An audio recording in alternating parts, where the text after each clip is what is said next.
All right, day one, week one, month one, just opened your electrical contracting company. How do you get the phones to ring? Here's everything that you need to do for the first month.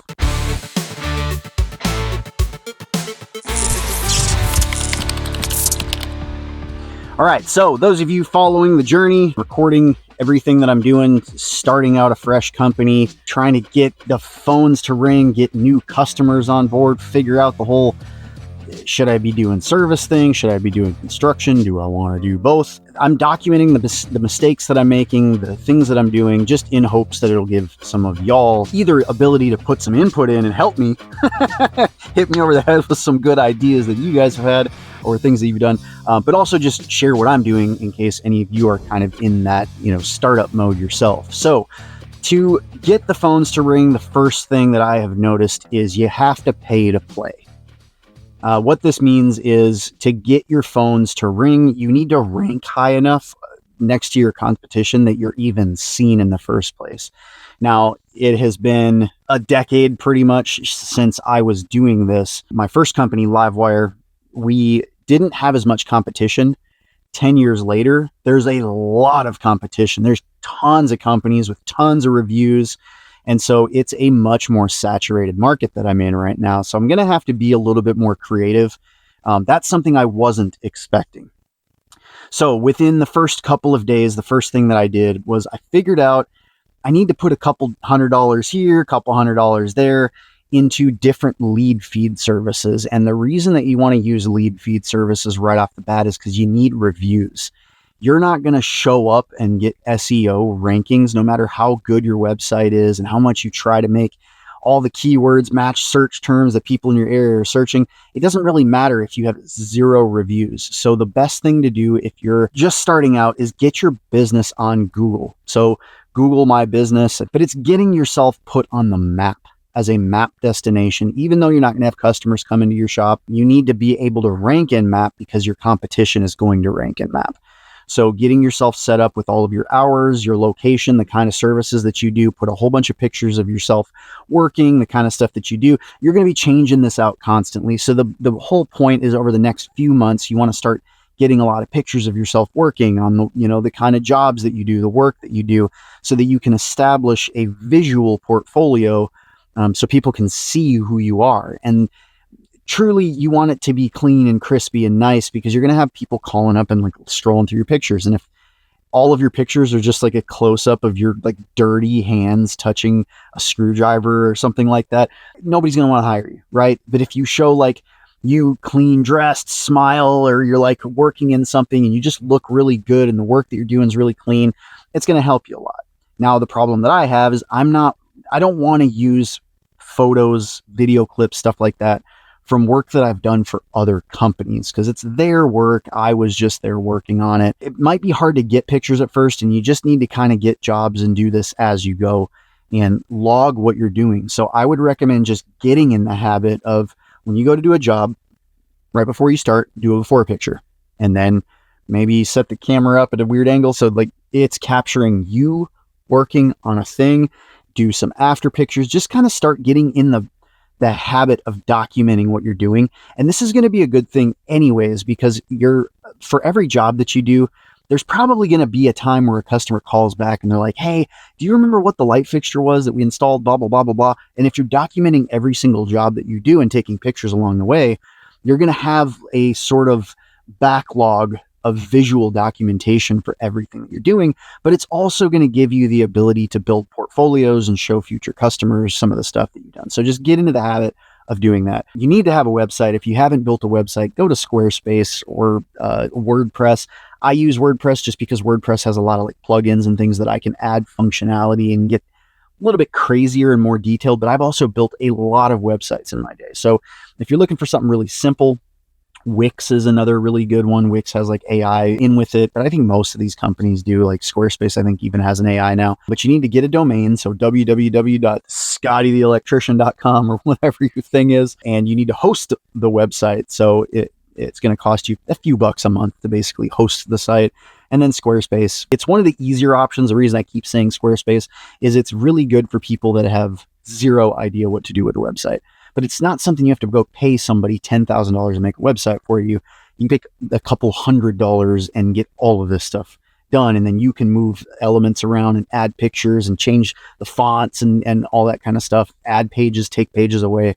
So you need to understand how a website works. And the best way to do that is by making one and running into the headaches and go on YouTube and watch people make them and get some tips, do a little bit of research. You're going to have to wear 17 hats right now. That's just the way life's going to be because you're starting up, you're bootstrapping a new company. Next thing you do is register for some lead feed services. So there is Angie Home Services, used to be Angie's List. There was Home Advisor, but Angie's List bought out Home Advisor. There's things like house.com, there's Thumbtack, there's Nextdoor, there is Yelp, there's Yellow Pages. There's a whole bunch of these lead feed services. And basically what it is you set up a portfolio, again, like the Google thing. You put a bunch of pictures up, you list out the services, you give a little bit of history of who you are, and then there's star ratings and reviews. And so it's another place that it's basically like a whole shopping community of people that are looking for people that are skilled in certain things. So with Yelp, right? One of the things I did was start Yelp because Yelp always has really good results. I get a lot of leads from it. The jobs seem to be all over the place on what you get. You are going to burn money missing leads or people just kicking the tires and they're not ready to shop. They just want to talk to somebody and then you paid for the lead, but you didn't get the work. It's just going to happen. You're probably going to have like a 30% close rate. So it means 70% of the leads that come in, you're just paying for them and you're not getting work. But here's the thing with lead feed. It sucks, right? A, it's a middleman between your business, but B, it's just what people do. It's how people find reliable companies now. Because a lot of these lead feed services actually verify your license and make sure you're legitimate and that you have insurance and all of that. So for consumer confidence in hiring people, they use these lead feed services, unfortunately. But you have to make sure that you're on as many of them as possible and as many as you can afford. Here's the thing about lead feed services. You can list yourself for free, but that doesn't mean you're going to get calls because there's a whole bunch of contractors that are listed for free that are not paying Yelp or any of these companies. But if you want to pay, you can get prioritized up at the top of the list ahead of every single other company out there. And to do that, it's going to cost several $100s per platform that you do this on. So what I did is I set up Yelp. Yelp was, I think I set like a $450 a month limit. And when you sign up, they give you like an extra amount of money for ads that they help try to boost you because you're brand new. But you're going to have to fluctuate and figure out what that dollar amount. And for a lot of you out there, you might be like, $450, that's nuts. Like I can't pay $450. Here's the thing, as a new company, you can't afford not to. That $450 will probably get me $10,000 worth of work over that month. So yeah, it sucks. And yeah, you are going to burn and have waste for leads that don't go anywhere or somebody contact and they don't even contact you back, but you paid for the lead. It's just how all of these things work. So if you can try to close as many of them as possible, you're going to be able to charge to make up for that. So like if I got a $500 job, that one job paid for the entire platform. It paid for the $450 and it gave me 50 extra bucks, right? So if I schedule another $500 job and another $500 job, and then I get like a $2,000 job, you can see like, yeah, $450 a month is nothing. But $450 a month is kind of the low threshold for what you should be spending for one of these platforms. I think going a lot higher makes more sense to be competitive against a lot of these larger companies. But then what you want to do is test other platforms and see what the best return on investment is. So what I did is I signed up for Nextdoor and I went and looked at a lot of reviews from other contractors online to see what of these services are people saying. And a lot of contractors say like Thumbtack's a waste of money. The leads are not quality at all. But I wanted to try it anyway. So I put $200 for the month into Thumbtack. I put a lower amount because I already kind of know a lot of people are really unhappy with Thumbtack, contractors, maybe not customers. With Thumbtack, the thing that I've noticed over the last month is that I have not gotten any work. And it's not because my pricing is too high or that we're taking too long to get back to customers, because that's another thing. You want to get back to customers as fast as possible, even though your leads will come in at 2:00 in the morning and you can't have a 10-minute response time, which is the goal, right? Is to get back with customers within 10 minutes. So you end up with weird lead times. And then with Thumbtack, every single one of the customers is shopping like 4 other companies, and they're just bottom of the barrel trying to get the cheapest work that they can get. So it's not quality. And the thing is, it's the most expensive platform for leads. So where Yelp might cost me like 13, 15 bucks per lead, Thumbtack's costing like $50 to $75 per lead, and I don't get any of them. And they don't even reply. So it's a lot of, I think, like bot leads, not bought like money bought, but like bots, like a robot. So I will burn through all of my revenue for the month on these wasted leads that they'll send something. I'll immediately be like, yeah, I'd love to talk to you. Here's the phone number. I've tried giving people the phone number to see if they'll call, or I've tried asking for a phone number or an email so I can call, and I just never get anything back. Or I'll notice this customer has contacted 4 electricians and 2 have replied. And so you're just in a bidding war for like a receptacle. Like these people are wanting like a $50 job, right? So Thumbtack to me is a complete waste of money, but I needed to pay that. I needed to use it to figure it out too, so that I could wipe it off.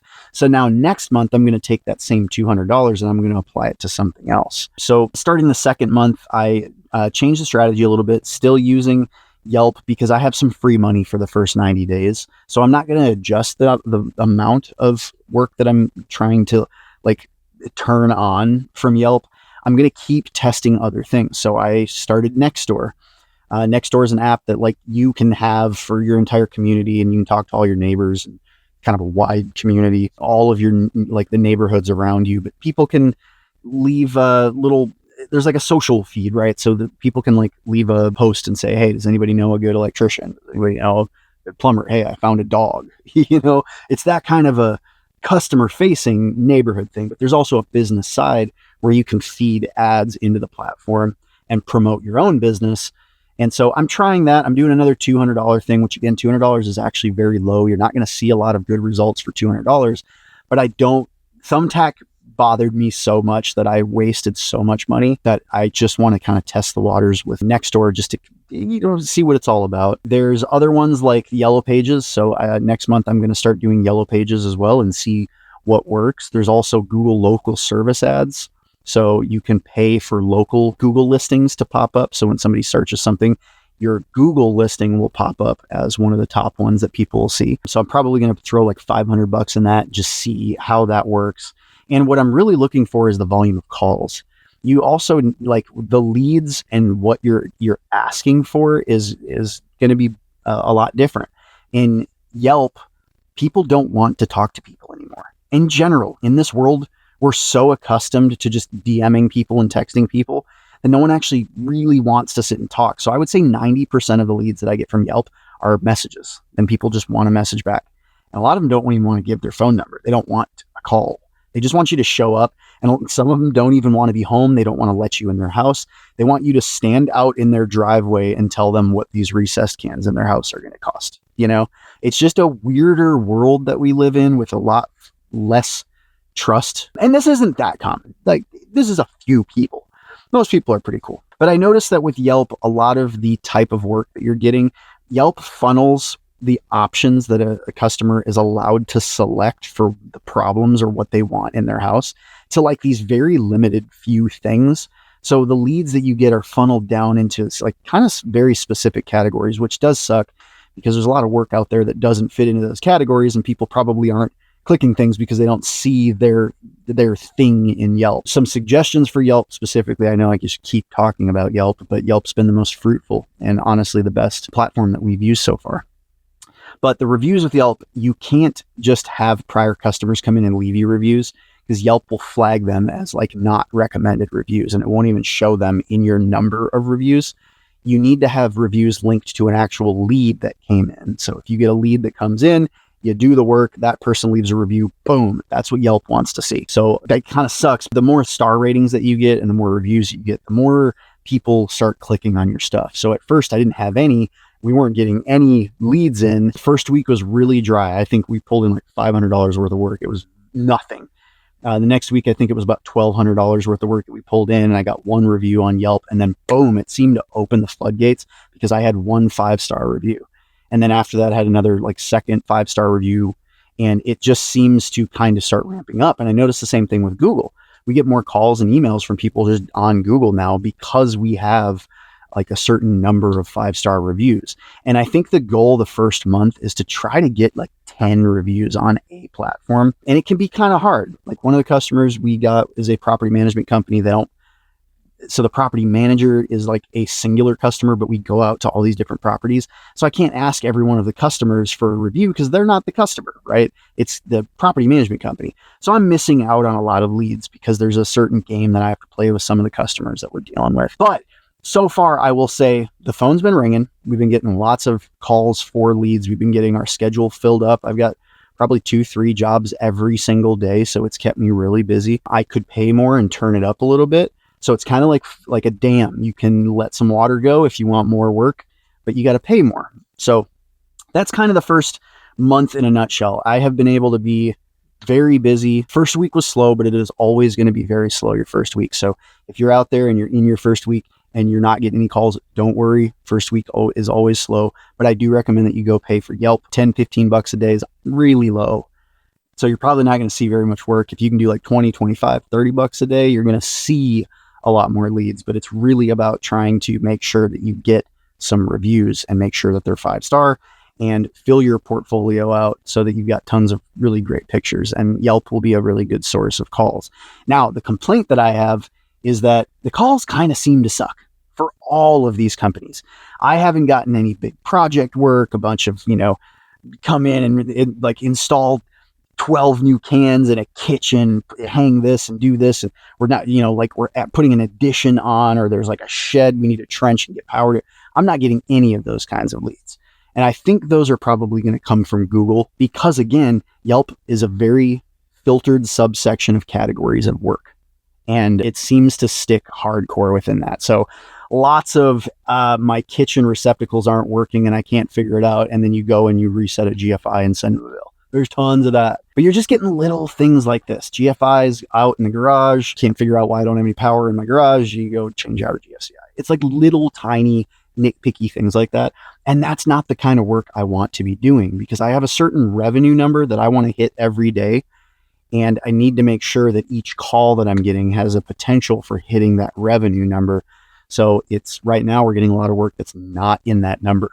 So rather than me doing 4 calls for $250 per job and then landing $1,000 a day every single day, I'm having to do like 6 calls at $125. And it's not enough. It's not worth it for me.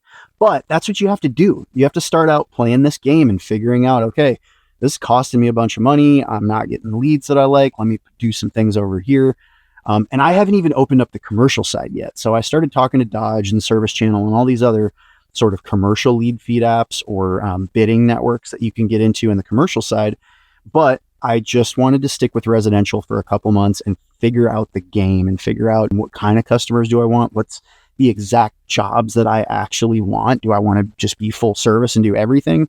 Or do I want to make sure that I'm getting the highest margin work and only doing specific things? Because there's also a really great point to doing just that, like doing only EV installs, panel upgrades, things that are like thousands of dollars each. So I'm still toying with that. I'm still toying with like our branding. I don't like these orange shirts. They're fine. I think orange for my company would be like new construction because it's very construction-y. I think black shirts for the service techs, so for the service side, I don't know. I'm still messing with all of that, right? I'm still writing my business plan every day being like, this is how I want to treat customers and this is how I want my people to act and these are the benefits and this is the pay structure that I want. So as the months go on, I'm probably going to completely shift the company in a new direction. And then who knows, a few months after that, I might completely shift in another direction, but you guys are going to see every step of the way what I'm doing. So I would say, again, just to reiterate, your first month, it is your goal to get a website, get some business cards, get a company shirt of some kind so that you just look good, get some decals or something put on your vehicle so that your vehicle looks good when you roll up to a job. People are like, whoa, this dude's like solid, like locked in. They don't, when you pull up, be like, oh, this looks like this dude's on meth.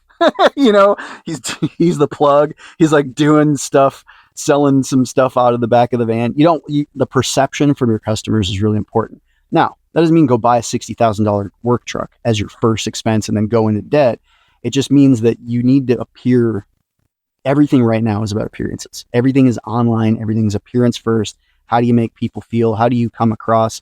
So I would just make sure that you're sharp, that you've got all of your, pictures together, have a nice clean website, have some business cards, because people do still use business cards in the business world, especially if you get into some of these networking meetings. I've been going to like BNI networking groups and just feeling out different things.